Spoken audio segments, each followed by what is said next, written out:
Excited about this next segment. The Rochester Philharmonic Orchestra presenting a benefit concert for Ukraine. It is coming up tomorrow, Saturday night, at Kodak Hall at Eastman Theater. I'm going to begin this conversation with the music director, Andreas Delfs. Andreas, it's wonderful to be with you again.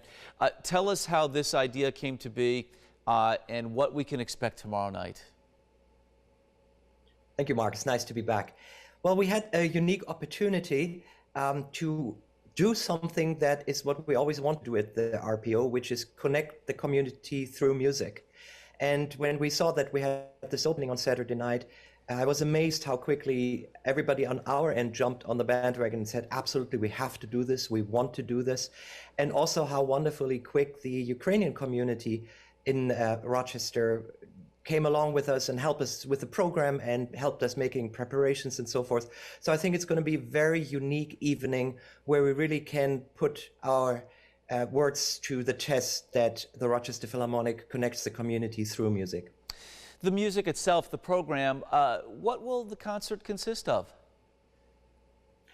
Well, we talked about it for a long time because we wanted to have some music that, of course, is introspective and reflective due to the situation in the Ukraine. But we also wanted to have some uplifting music that uplifts the spirit. We will have some Beethoven there. We will have some Howard Hansen, who you know is from Rochester. But of course, we have a lot of Ukrainian music, contemporary music. Our good friend and colleague, Oleg Krisa from Eastman School of Music, will play a violin concerto that has been written to him by a composer who is actually in Kiev right now. We will sing the Ukrainian national anthem together and a couple of other beautiful pieces from Ukraine. There will be speeches, the mayor will be there, representatives of the Ukrainian community will be there.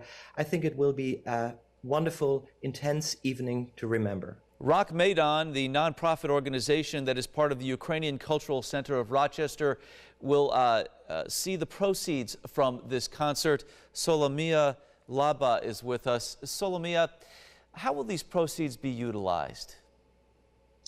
The proceeds from this concert will be utilized to purchase medical and humanitarian aid for the people in Ukraine, as well as fund the shipping costs to get those supplies to the people that need them.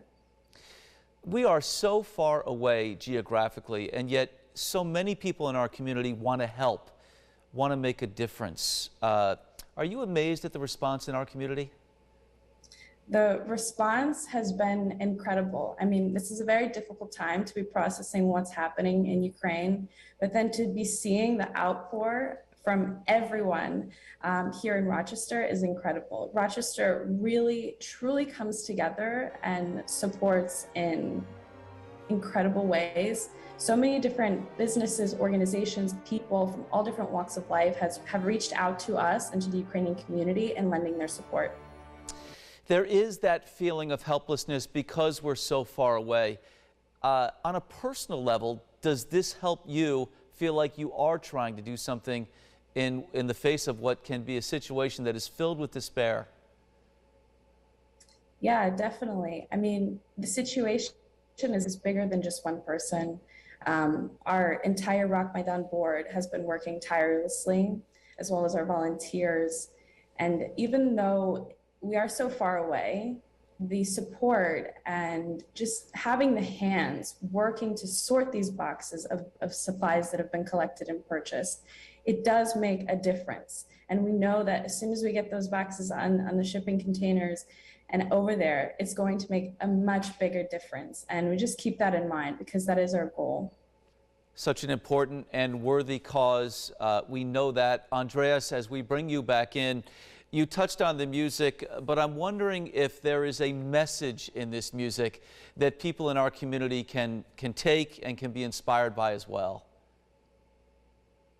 Well, Mark, you probably know that the community of musicians around the world is a very close-knit community.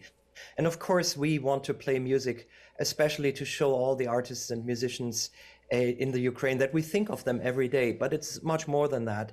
You see the pictures of the families that are trying to flee Ukraine. You see the bombed buildings. You see all this horror. And you, as you said before, you feel a little bit helpless. And I'm not going to have illusions about it. The money we will raise will be a drop in the bucket for the magnitude of what we're trying to do. But what counts is that the community in Rochester, and especially the Ukrainian community, feels that we're there for them, that we think of them all the time, every day. And maybe through their contacts and their friends and their family members, they can bring that message back directly into the Ukraine and into these cities that are suffering so much, that all around the world there are groups, there are individuals that think of them, that try of thinking of ways to help them and support them. And we're really all just one world community when it comes to this. Every little bit makes a difference, and we here in Rochester will do our part. That is for sure. Thank you both for joining me. Best of luck with this concert. Again, tomorrow night, 7:30, Kodak Hall. General admission, pay as you will. A $20 donation or more is the suggestion. Again, learn more online at rpo.org or call the box office 585-454-2100 for more information. We'll have that on our site as well at rochesterfirst.com.